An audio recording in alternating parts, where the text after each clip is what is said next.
পুরো দেশে একমাত্র পশ্চিমবঙ্গ ছাড়া আর সমস্ত রাজ্য কেন্দ্রশাসিত অঞ্চল পুরো দেশে এখন আয়ুষ্মান ভারত আছে।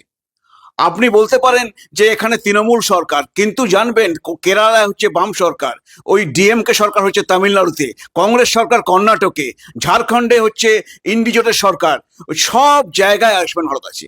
আজকে পাঞ্জাবে আপ সরকার, সেখানেও আয়ুষ্মান ভারত আছে। তার মানে সেই রাজ্যগুলো আয়ুষ্মান ভারতকে নিয়েছে কেন? কারণ তারা মনে করেছে যে এইটাতেই আমাদের রাজ্যের মানুষ সব থেকে বেশি উপকৃত হবে। আমাদের রাজ্যের যিনি হচ্ছেন মুখ্যমন্ত্রী বা স্বাস্থ্যমন্ত্রী, তিনি সেটা মনে করেন না। আর তিনি স্বাস্থ্যসাথী কার্ড দিয়েছেন।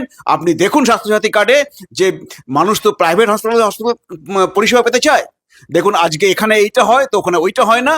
সেই জন্যে আজকে জেলা থেকে এসে ওই আপনি এখনই এখান থেকে চলে যাবেন Calcutta medical college, SSKM, NRS, দেখবেন ট্রেনের পাশে প্লাস্টিক বিছিয়ে বাড়ির পরিজনরা সেখানে শুয়ে আছে। এই হচ্ছে রাজ্যের স্বাস্থ্যসাথীর হাল। যদি স্বাস্থ্যসাথী যদি কাজ করবে তাহলে তারা হচ্ছে ওইখানে গিয়ে ড্রেনের পাশে গিয়ে শুয়ে থাকতো না গভর্নমেন্ট হাসপাতালে রোগীকে ভর্তি করে। আপনি জানেন স্বাস্থ্যসাথীতে কোনো হচ্ছে অর্থোপেডিক্সের কোনো কিছু চিকিৎসা হয় না। আজকে আপনি জানেন আমাদের রাজ্যে প্রায় 60 লক্ষ পরিযায়ী শ্রমিক। সেই পরিযায়ী শ্রমিক আজকে কোথায় চেন্নাই, কালকে মহারাষ্ট্র, অমুক দিন দিল্লি, তারা কাজের জন্য ঘুরে বেড়াচ্ছে এবং সেখানে কাজ করছে। তারা যদি সেখানে অসুস্থ হয় তাদের কোনো স্বাস্থ্যের কোনো পরিষেবা পাওয়ার উপায় নেই। আজকে আয়ুষ্মান ভারত থাকলে তারা দেশের যে কোনো জায়গায় স্বাস্থ্য পরিষেবা পেত।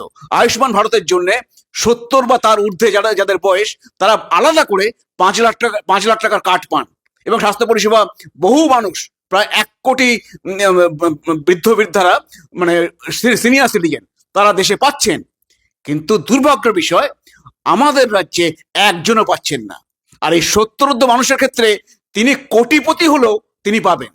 কিন্তু আমাদের রাজ্যে ধরুন 70 মানুষ যারা, তাদের অনেকে আর্থারাইটিস আছে, নি রিপ্লেসমেন্ট দরকার হয়, হিপ রিপ্লেসমেন্ট দরকার হয়, স্টেন্ট বসাতে হয়, তো তাদের সমস্যাটা বেশি হয় স্বাস্থ্যের।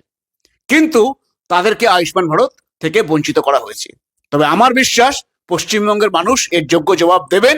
কারণ উড়িষ্যায় আয়ুষ্মান ভারত ছিল না, দিল্লিতে আয়ুষ্মান ভারত ছিল না, দুটো সরকারই চলে গেছে এখন, সেখানে আয়ুষ্মান ভারত চালু হয়েছে, সেখানকার মানুষ সেটা মেনে নেয়নি।